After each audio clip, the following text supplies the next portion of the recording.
The mirror's price. Lena had always loved antique stores, the way they smelled of history and secrets. When she spotted the ornate, full-length mirror tucked in the back corner of Whitmore Antiques, she felt an instant pull. The gilded frame was intricate, its glass unusually dark, but when she looked into it, her reflection seemed richer, more vivid. It was only $50, an absolute steal. That night, she placed it in her bedroom, admiring the way it made the room feel larger. As she turned away, something in the glass moved, just a flicker, as if her reflection had lagged behind. She shook off the unease and went to bed. At 3:07 a.m., a whisper stirred her awake. It was faint, curling through the darkness like smoke. "Lena?" Her breath hitched. She turned toward the mirror, the room's dim glow casting just enough light to see herself. But no, not herself. The reflection was wrong. The eyes staring back weren't hers. They were too sharp, too knowing.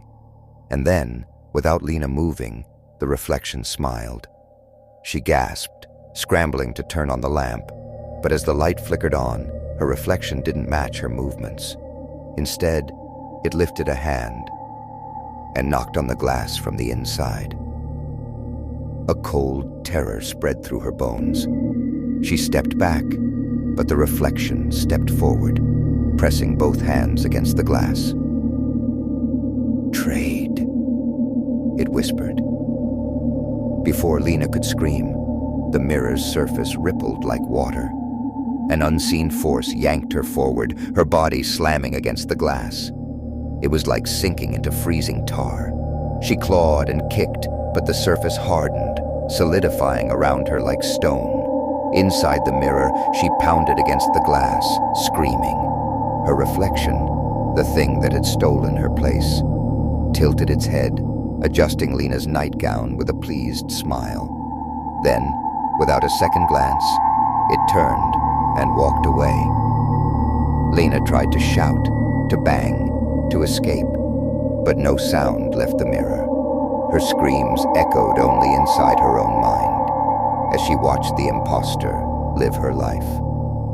Days turned to weeks, then months. No one noticed. No one knew. And then, one day, the mirror was moved, back to Whitmore Antiques. A new customer entered. A woman stopped, admiring the gilded frame. Lena tried to scream. The woman smiled at her reflection, and the whisper began again.